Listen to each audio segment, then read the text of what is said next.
Okay, so I had started developing this whole superstition where I only win awards if I don't show up. My friends are texting me so I can't read my speech. Stop! All right. Okay. Hi.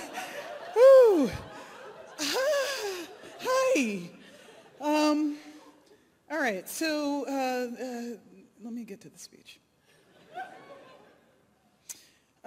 This has been a hard year, hasn't it? A hard few years, a hard century. For some of us, things have always been hard, and I wrote the Broken Earth trilogy to speak to that struggle and what it takes to live, let alone thrive, in a world that seems determined to break you. A world of people who constantly question your competence, your relevance, your very existence. I get a lot of questions about where the themes of the Broken Earth trilogy come from. I think it's pretty obvious that I'm drawing on the human history of structural oppression, as well as my feelings about this moment in American history. What may be less obvious, though, is how much of the story derives from my feelings about science fiction and fantasy. Then again, science fiction and fantasy are microcosms of the wider world, in no way rarefied from the world's pettiness or prejudice. But another thing that I tried to touch on with the Broken Earth trilogy is that life in a hard world is never just the struggle. Life is family, blood, and found. Life is those allies who prove themselves worthy by actions and not just talk. Life means celebrating every victory, no matter how small. So as I stand here before you, beneath these lights, I want you to remember that 2018 is also a good year. This is a year in which records have been set. A year in which even the most privileged blinded of us have been forced to acknowledge that the world is broken and needs fixing. And that is a good thing. Stop texting me. And that is a good thing. Because acknowledging the problem is the first step towards fixing it.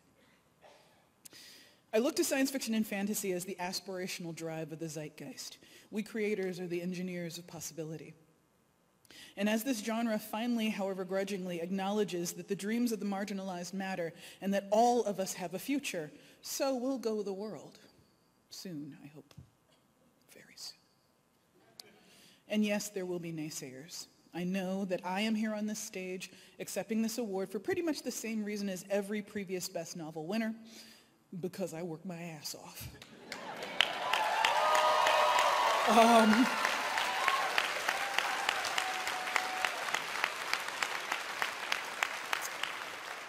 I have poured my pain onto paper when I could not afford therapy. I have studied works of literature that range widely and dig deeply to learn what I could and refine my voice. I have written 1,000,000 words of crap and probably 1,000,000 more of meh. And beyond that, I have smiled and nodded while well-meaning magazine editors advised me to tone down my allegories and my anger. I didn't. I have gritted my teeth while an established professional writer went on a 10-minute tirade at me, basically as a proxy for all black people, for mentioning underrepresentation in the sciences.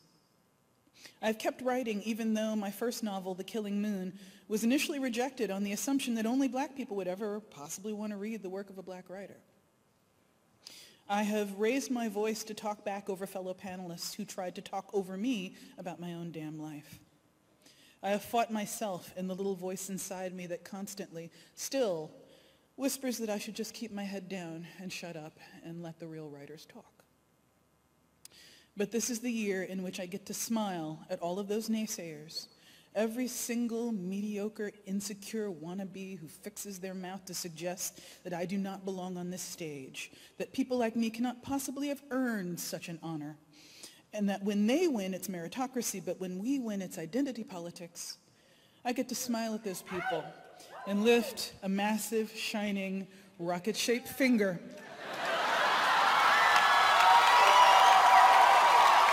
in their direction.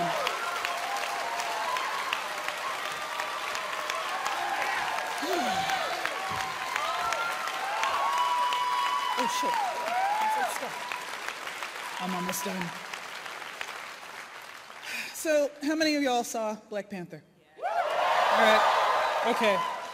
Probably my favorite part of it is actually Kendrick Lamar's theme song, All the Stars. The chorus of it is, "This may be the night that my dreams might let me know all the stars are closer." Let 2018 be the year that the stars came closer for all of us. The stars are ours. Thank you.